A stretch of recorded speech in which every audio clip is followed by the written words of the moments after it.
তো আল্লাহ পাক রব্বুল আলামিন 450 কোটি বছর আগে আসমান ও জমিন বানাইছে। বুদে তনহা কঞ্জে মখফি বেনেশা, বুদে তনহা কঞ্জে মখফি বেনেশা, নয় কমর নয় শামসু আখতার নয় জমা। তিনি একা ছিলেন। আল্লাহ পাক কি ছিলেন? একা ছিলেন। তিনি নিরাকার। তিনি অহুয়াল মুসাব্বিরু, আকৃতি দানকারী। আমরা আকৃতি ছাড়া কিছু দেখি না। কেমন? আকৃতি ছাড়া আমরা দেখি না, কিন্তু এই আকৃতি দানকারী কে? আল্লাহ আল মুসাব্বির। মায়ের গর্ভে মাতা পিতা দুইজনের 2 ফোঁটা নাপাক পানি, এর উপরে কুদরত চালাইয়া এত আকর্ষণীয় চেহারাওয়ালা মানুষ তিনি বানাইতে পারলেন যে একটা মানুষ আর একটা মানুষের প্রেমে পড়ে জীবন বিসর্জন দিয়ে দেন। কি অনেক ঘটনা আছে না? প্রেমিক প্রেমিকা দুইজন যখন দেখলো যে আমাদের প্রেম ভালোবাসা আমাদের আত্মীয় স্বজন মেনে নিতেছে না, একজন উচ্চ পরিবারের আরেকজন নিম্ন পরিবারের, দুইজন দুই ধর্মের, কি তো দুইজন করে কি, শরবত বানাইয়া 2 গ্লাসে একজনে আরেকজনকে খাওয়াইয়া দেয়, বিষ মিশাইয়া। দুইজন রশি বান্ধা, রশির 2 মাথায় দুইজনে ফাঁসি লাগাইয়া ঝুলা থাকে। একজনে আরেকজনে হাত ধরা রেলগাড়ির নিচে পড়ে। শুনছেন না এই ধরনের ঘটনা? হায় হায় হায় হায়, যে একটা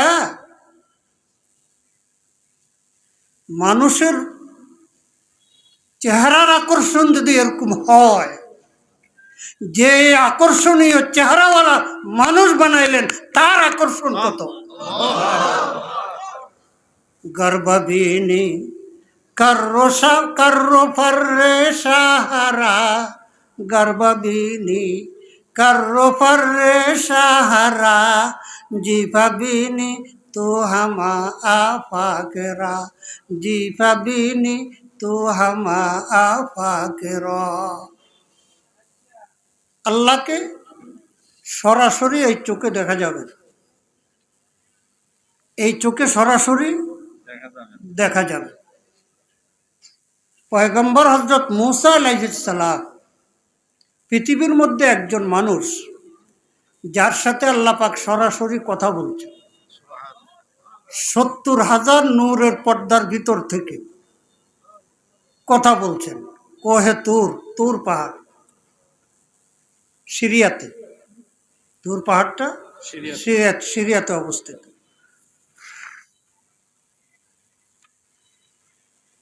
এখন প্রিয় বন্ধু, মাওলায় পাকের কথা শুনে কিন্তু মাওলাকে দেখেন। ধৈর্যহারা হইয়া গেছে। ধৈর্যহারা হইয়া কি বলেন? রব্বি আরনি আনজুর ইলাইক, মাওলা একটু দেখা দাও, আমি একটা নজর দেখি। কি বলে? মাওলা একটু দেখা দাও, একটা নজর দেখি। আল্লাহ পাক রব্বুল আলামিন বললেন লান তারানি, অসম্ভব, তুমি কোশ্চেন কালো আমাকে দেখতে পারবা না। এই কথা শুনলে প্রেমিকের অবস্থা ঠিক থাকবো? ঘুরে পড়তো না, আত্মহত্যা করতো না? এই জন্য ওয়ালাকিন হরফে ইস্তিদরাক, আমাকে দেখা সম্ভব নয় তবে, আমাকে দেখা সম্ভব নয় তবে উনজুর ইলাল জাবাল, ওয়ালাকিন ইনজুর ইলাল, এই পাহাড় দিকে দেখাও। পাহাড় আমাকে সরাসরি তুমি দেখতে পারবে না, পাহাড় দিকে তাকাও।